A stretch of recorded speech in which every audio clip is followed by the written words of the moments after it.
Good morning, everyone. Commerce is about. Oh,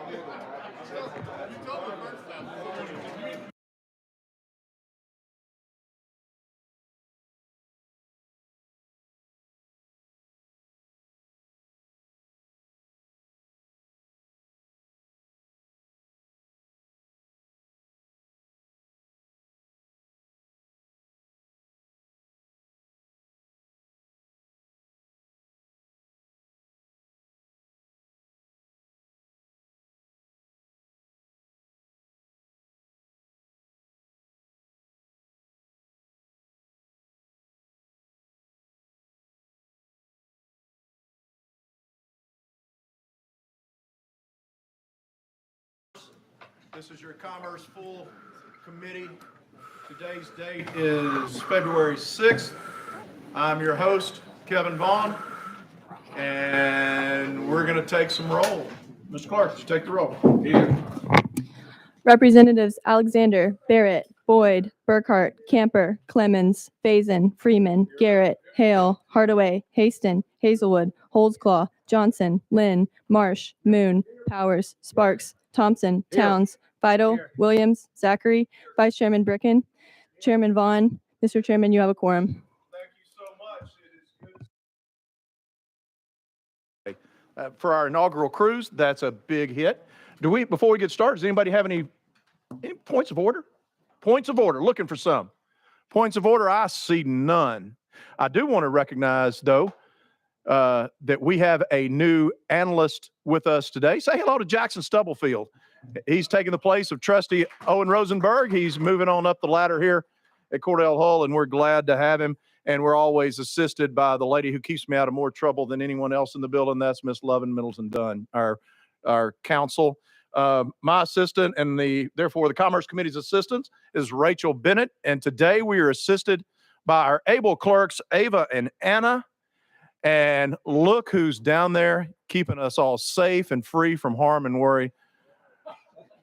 But Mr. Bob Trotter himself, we've got senior leadership in the building today. All right, we have a calendar. We've got 2 items on it. Our first calendar item is House Joint Resolution 762 by Leader Lamberth. I believe Representative Gann, are you getting this one? All righty, good deal. We're just going to give you a moment to cruise on up there. This is regarding an appointment on the Public Utilities Commission, I believe. Representative Gantt, Mr. Sponsor, you have the floor. Thank you, Chairman and Committee. Good morning. I have the privilege of introducing Commissioner Hillard to be reappointed to the Tennessee Public Utility Commission. And he was first appointed in 2012 by our Governor, Bill Haslam, and reappointed in 2017. Commissioner Hillard served as Executive VP and Chief Government Relations Officer for First Horizon National Bank Corporation. In this role, he was responsible for the corporation's lobbying activities at the federal and state levels. He is a 43-year veteran of the company, having joined First Horizon in 1969 after earning a BBA in Personal Administration and Industrial Relations from the University of Memphis. Excuse me, Mr. Sponsor, where was that from? University of Memphis. Okay, thank you.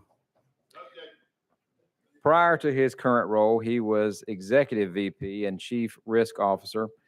Commissioner Hilliard retired from First Horizon National Corporation in September of 2012. I think that's correct. Is that right, Mr.? Okay. Commissioner Hilliard is active in the community, currently serving as chairman of the board of directors for the National Civil Rights Museum.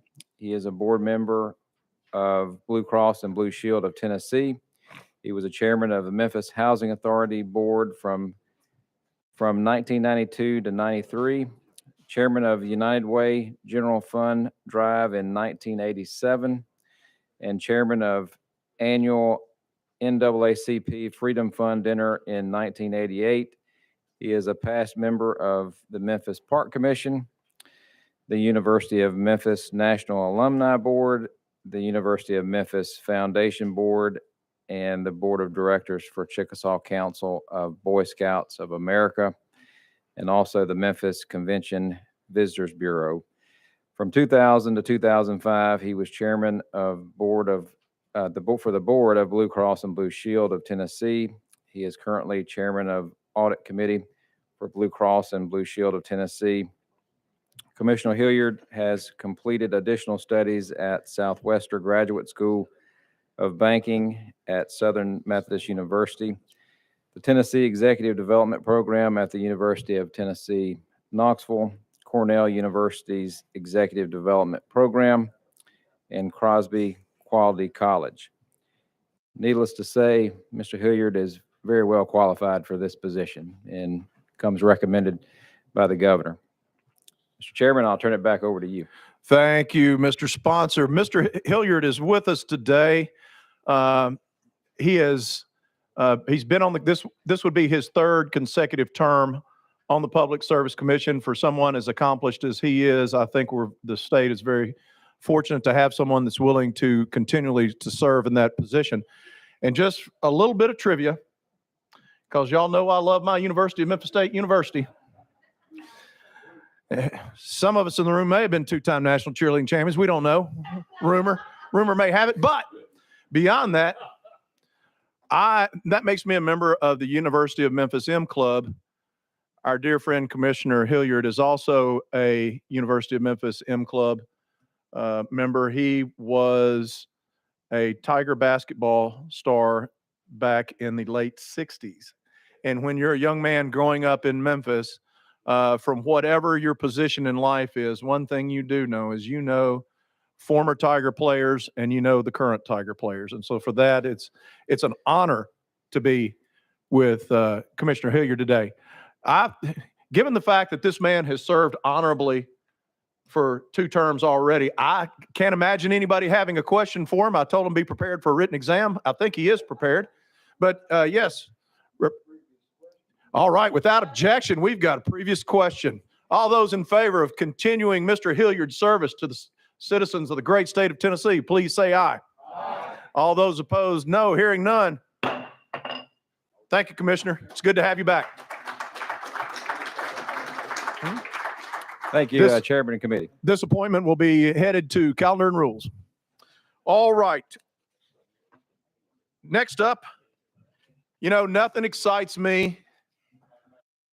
Well, no, if there is, there's one thing. And that's listening to Chairman Boyd talk about workman's compensation. We usually don't catch it this early in the session, but we're in for a treat, folks. House Bill 1694 with our very own Chairman Boyd. We got a motion and a second. You're in proper posture, sir. Thank you, Mr. Chairman, committee members. This is a riveting, exciting, straightforward piece of legislation from the Bureau of Workers' Compensation. It makes various changes to the workers' comp statute. I'll briefly go over those, Mr. Chairman, and I'll take any questions. It makes a more consistent reporting period of time to 14 days for the first report of injury. There was, before this bill, if it was less than 7 days, you did one thing. If it was more than 7 days, you did another. We're making it uniform, and it's now 14 days that the employer or insurance company needs to report to the Bureau of Workers' Comp. It deletes a paper form that's no longer used because insurance companies do it electronically now. It clarifies that the uninsured employer penalties apply to both construction and non-construction entities, and it extends the sunset of Public Chapter 189 for 5 years until July the 1st of 2029. Mr. Chairman, I'll take any questions. That was so thorough. I'm not sure any questions could be developed, but if somebody didn't follow along, we'll be happy to recognize you to check in. Well, Chairman Clemens.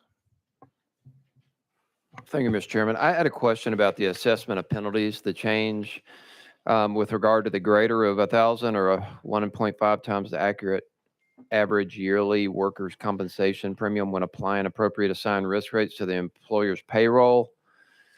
And now we've changed that language to the employer's average yearly wages or payroll for the period of non-compliance. What was the purpose behind that change, and what's the effect that going to have? Chairman Boyd. Mr. Chairman, that's such a simple question that I would ask that we'd go out of session and have Amanda Terry from the Bureau of Workers' Comp come up and address that.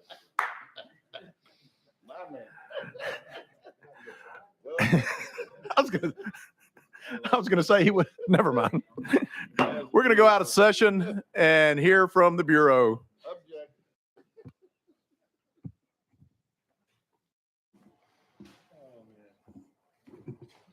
Morning, committee. Troy Haley, I'm the administrator of the Bureau of Workers' Compensation. Amanda Terry is our legislative director, and she was the director of the Uninsured Employer Compliance Program before she got promoted to this position. So she is in the unique posture to be able to answer this question. Yeah, so thank you for your question. It has been that way since I've been director of the Bureau. The problem, or the only thing is that we changed the legislation in 2021, as you know, and it gave us a little more authority with things like distress warrants and that sort of thing. And so the chapters were rewritten to 411 and 412, so 50-6-411 and 412. When we did that, we combined what used to be the 411 and 412 together, and we felt that it was not very clear for the average employer to understand that it always has been construction and non-construction. And so all the language we're trying to do with this language is just to make sure that an average employer in the state of Tennessee could see the language and understand that it is both construction and non-construction. We felt like we were trying to make it more simplistic and not hide the ball, so to speak. So, Chairman Clemens. Thank you. I appreciate that explanation. And I guess is the language with regards to the average yearly wages or payroll for the period of noncompliance, the combination of those two sections as well? Was that always the option? it is for non-construction workers. Generally, they won't have insurance. And so we take the payroll on that and the mod rate to apply it to the mod rate and do it out that way for penalties. But for construction service providers, sometimes they used to have money that they had paid in, where say they were saying that somebody that was roofing was a secretary, and then the Bureau would do an investigation and come to find out that person was not actually a secretary. They were up on the roof. And so they had paid money saying that the person was a secretary. So we give them credit for that. We don't punish them for that. We give them the credit that they've already paid, less any amount that they should have paid. So, Chairman Clemens. Thank you, Mr. Chairman. And so is the bulk of this legislation, meant for the same purpose, to combine and clarify this for employers? And yeah, yes, sir, it is. It's just to make it more simplistic for employers and easier to understand for the average person, instead of it being what we felt was convoluted. thank you very much. I appreciate it, Mr. Chairman. Yes, sir. Thank you, Chairman Clemens. Representative Towns, did that cover you? You good to go? Who else we got? Chairman Boyd. Thank you, Mr. Chairman. Mr. Chairman, I might remind the committee that if they have any other softball questions or anything, now would be a great time to ask while they're here, so it doesn't come up later, Mr. Chairman. Chairman Powers. Yeah, I've got a softball. Thank you all for coming out today.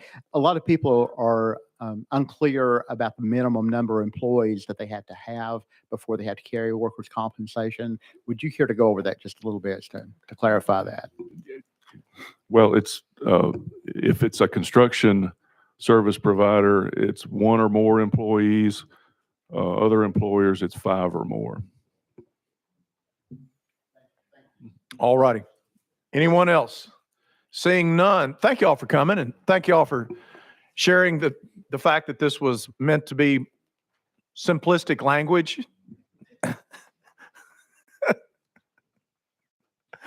We are going to go back in session now. Is there a question on the bill?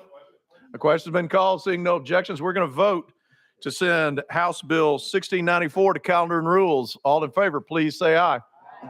All those opposed, does not matter. The ayes have it. We're on to 1694 is headed to calendar and rules.